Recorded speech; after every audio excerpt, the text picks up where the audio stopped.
S'appuyant sur les réalisations enregistrées par la mise en œuvre des programmes de la Renaissance Acte 1 et 2, le programme de la Renaissance Acte 3 entend engager les ruptures qui permettent d'inscrire le Niger sur une nouvelle voie de développement afin de satisfaire la forte aspiration des populations à un mieux-être.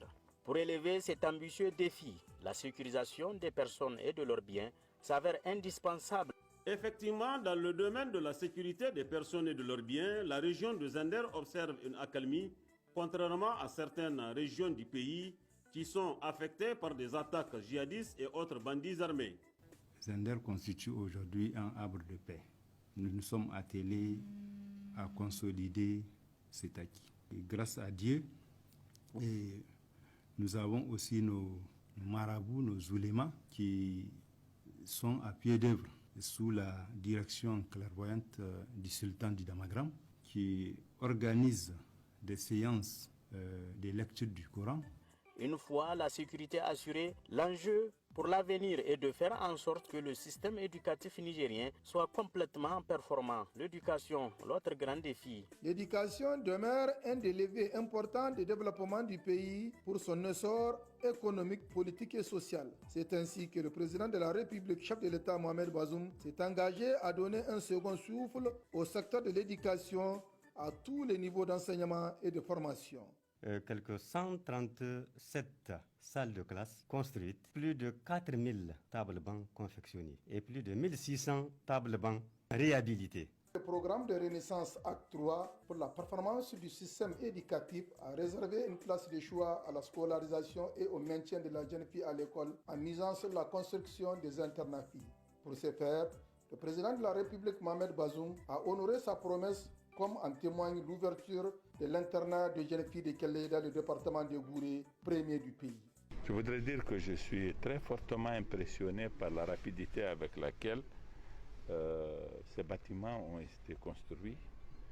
Je suis aussi impressionné par la qualité de la construction en question. Ce qui a été fait ici, je suis sûr que nous aurons à la fin des jeunes filles à qui nous aurons donné une chance que nulle part elles ne peuvent avoir. Occasion pour certains parents d'élèves d'exprimer leur reconnaissance et gratitude au président de la République. Nous sommes fiers, nous sommes heureux de constater que ce président de la République et son gouvernement font de leur mieux pour l'édification d'une école de qualité dans ce pays. De l'éducation à la santé, il n'y a qu'un pas. Dans la région de Zender, le renforcement du dispositif d'offre de services de santé et de qualité a été constaté. On peut, sans risque de se tromper, se réjouir de l'augmentation de la couverture sanitaire dans la région de Zender, qui passe de 43% en 2020 à 44% aujourd'hui grâce à la construction de plusieurs centres de santé intégrés et à la transformation de certaines cases de santé en centres de santé intégrés entre autres.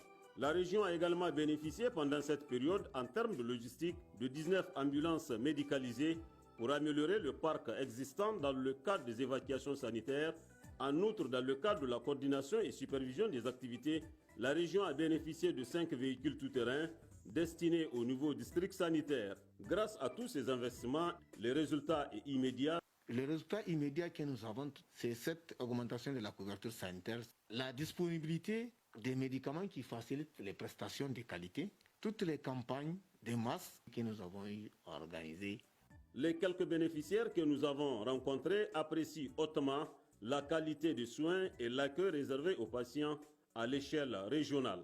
Une population éduquée et en bonne santé doit être également à l'abri d'une insécurité alimentaire et nutritionnelle. Qu'est-ce qui a été fait dans le secteur rural? Ce que nous gagnons dans ces cultures irriguées dépasse de loin ce que nous produisons pendant la saison de pluie.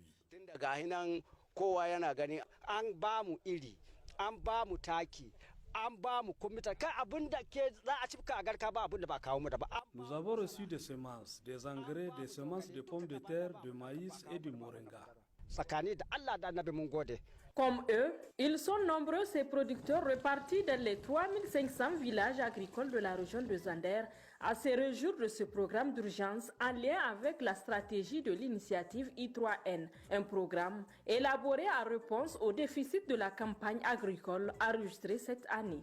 Au sortir de la campagne pluviale, nous avons eu tous peur, Mais avec ce programme-là, n'est-ce pas, d'urgence, vraiment, ça a permis de stabiliser la population. Nous pensons que là où c'est possible de le faire, autant qu'on continue à produire même pendant la saison de pluie. S'agissant de l'élevage, la région de Zander est la première car elle représente 25,83% de l'effectif national, soit plus de 13 millions d'unités bétail tropicales.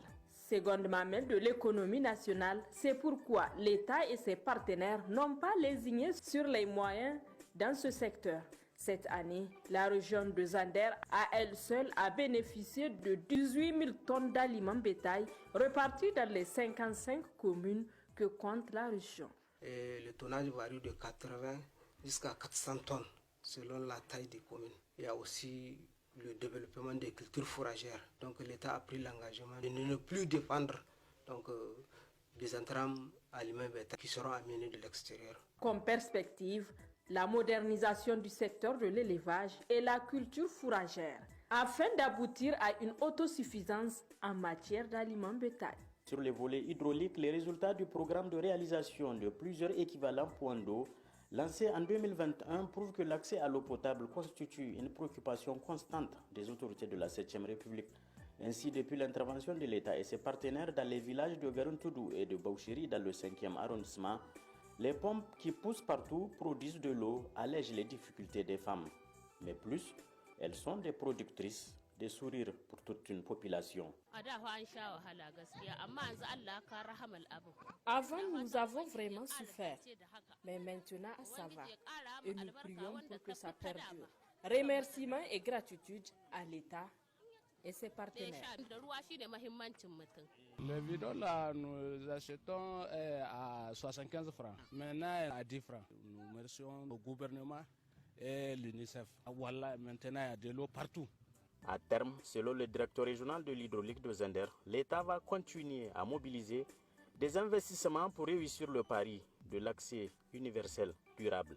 Le programme de la Renaissance Acte 3, qui a pour slogan « Consolider et avancer » et qui est chiffré à plus de 13 000 milliards de francs CFA, a besoin de la mobilisation des ressources externes et internes.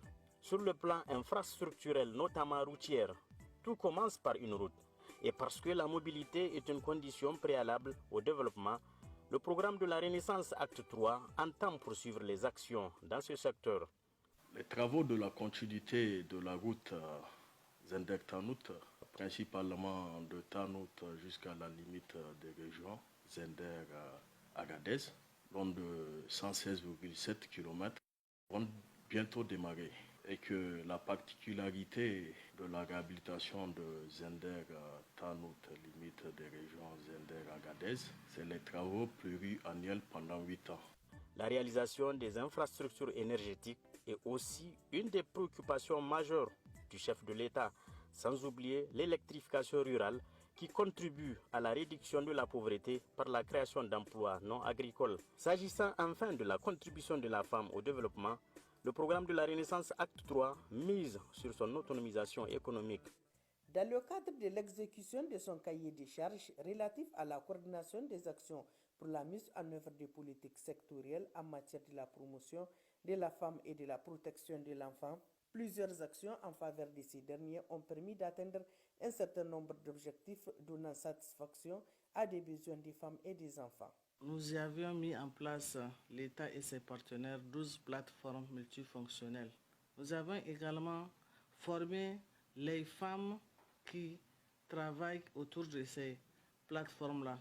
Dans le cadre de l'autonomisation de la femme, nous avons également, avec toujours l'aide des partenaires que je vais d'abord féliciter, 56 également kits de transformation de produits agro-silvopastoraux au niveau des groupements féminins de 56 communes de la région de Zander. Comme on peut le constater, la première année au pouvoir de Mohamed Bazoum a donc été marquée par des efforts. Malgré ces efforts consentis, les défis restent toujours nombreux.